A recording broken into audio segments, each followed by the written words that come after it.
I'm Amelia Barnes, and I'm a Hendricks coach and a graduate of Leadership and Transformation, their program. And I'm here with Allison Fisher, and we've been talking about the drama triangle.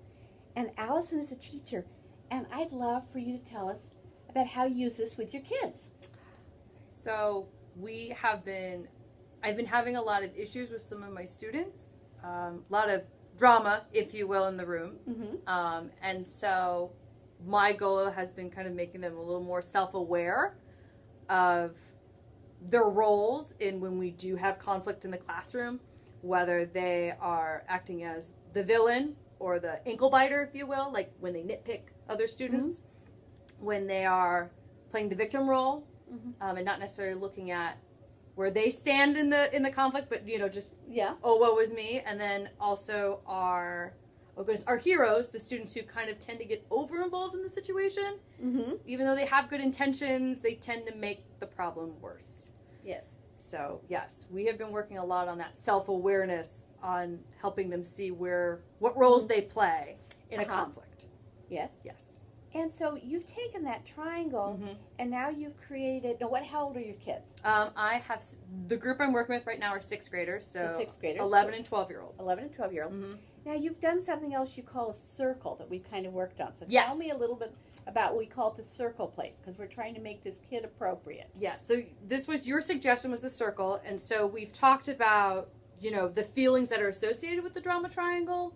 The negative feelings, or when we're rude, unkind, but then the circle, which we want to get to, includes respect for each other, accountability for our actions, kindness, being polite, and I can't think of the other one, but we've kind of created like more of those positive emotions and feelings that are associated in the circle versus the negative feelings associated in the triangle. So how are the kids taking to this?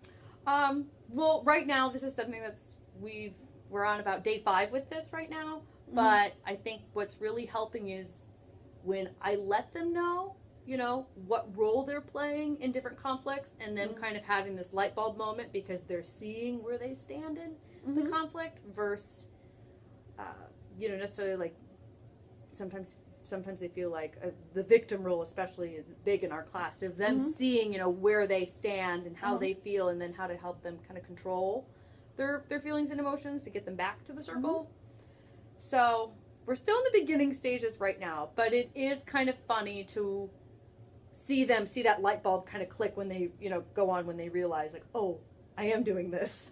So is this something you would recommend to other people to try with middle school kids? I would, especially junior high is such an emotional period, and or especially with the sort of demographic that I work with, it's important that we are able to recognize these feelings, because you woke with, quote, and this may be politically incorrect, but with what I would consider sort of on the disadvantaged side. Yes. Most of them have parents that have not gone to college. They're on the lower socioeconomic scale. But what you're really telling me is anybody can grasp and use these concepts. Oh, absolutely. Absolutely. Yeah, so far so good. So far so good. Well, thanks a lot so much for you learning it and using them in your life, and then you're sharing this with other people. No, thank you, because we wouldn't have a circle without your wisdom with that. So, no, thank you very much. Thank you so much. Okay, all right. Thank you. All right, so we can. There we go. All right.